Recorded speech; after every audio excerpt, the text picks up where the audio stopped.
जो सोने की गिरावट को लेकर भविष्यवाणी बताई गई है वह भी गहरे संकेत देती है।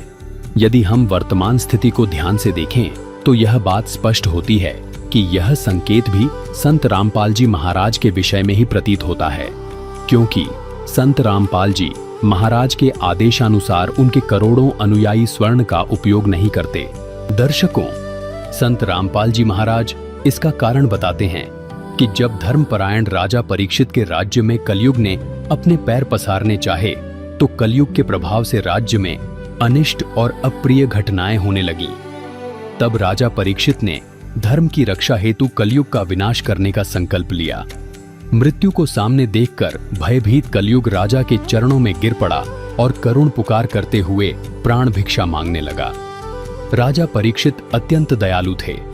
उन्होंने उसे क्षमा कर दिया, परंतु कलयुग ने राजा से अपने रहने के लिए स्थान मांगे।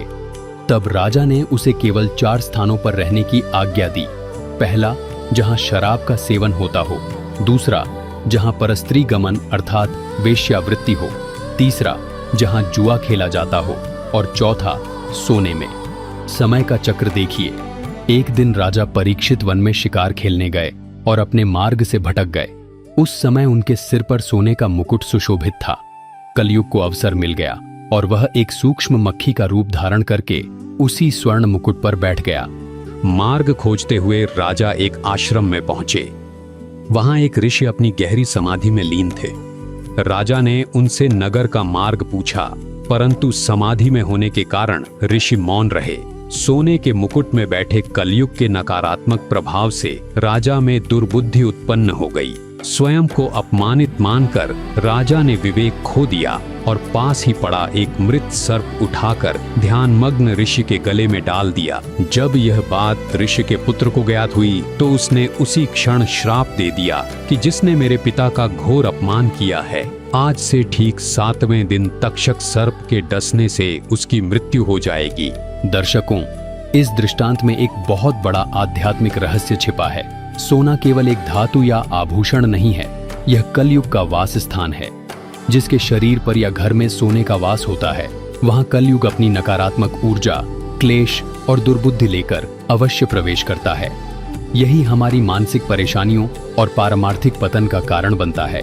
दर्शकों, संत रामपाल जी महाराज का अपने सर्व शिष्यों को सख्त आदेश है, जो जुआ खेलेगा, जो व्यभिचार स्त्री पुरुष करेगा, जो शराब आदि नशीले पदार्थों का सेवन करेगा और स्वर्ण को घर पर रखेगा या अन्य तरीके से प्रयोग करेगा, उसको मिशन से निकाल दिया जाएगा और इस आदेश का सख्ती से पालन भी कराया जाता है। संत रामपाल जी महाराज हमें इसी शाश्वत सत्य से आगाह करते हैं। उनका प्रत्येक वचन और प्रत्येक दिशा निर्देश पूर्णतः शास्त्रानुकूल होता है।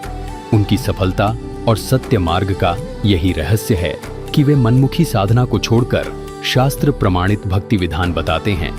इसीलिए वे अपने अनुयायियों को परहेज कराते हैं कि यदि इस माया रूपी कलयुग में शांति, सुख और परमात्मा की भक्ति का सच्चा आनंद प्राप्त करना है तो स्वयं को इन 4 वस्तुओं से मुक्त रखें। आपके पास या आपके घर में सोना नहीं होना चाहिए, क्योंकि जहां सोना है वहां कलयुग की छाया है। इसी प्रकार जहां शराब पीते हैं, जुआ खेलते हैं और व्यभिचार करते हैं, वहां पर भी कलयुग का प्रभाव रहता है, जो परेशानियों का महाकारण है। इसलिए संत रामपाल जी महाराज जी के भक्त न सोना पहनते हैं, न घर में संग्रह करते हैं, न ही शराब पीते हैं, न ही नशीली पदार्थों का सेवन करते हैं, न ही व्यभिचार करते हैं, न ही जुआ खेलते हैं। उनके लिए सोना मिट्टी के समान है तथा नशीली वस्तुएं प्रयोग करना, जुआ खेलना, व्यभिचार करना विष के समान है। जब किसी समाज की सोच बदल जाती है और वह भौतिक आडंबर से ऊपर उठ जाता है, तो स्वाभाविक है कि उस वस्तु का आकर्षण और मूल्य दोनों गिरते हैं। अर्थात यदि भविष्य में बड़ी संख्या में लोग परमात्मा के अवतार की शरण ग्रहण करेंगे और सोने को महत्व देना छोड़ देंगे, तो सोने की मांग घटेगी और उसका मूल्य भी गिरना स्वाभाविक है। यहाँ से श्री काशीनाथ मिश्र की भविष्यवाणी भी संत रामपाल जी महाराज की ओर संकेत करती प्रतीत होती है।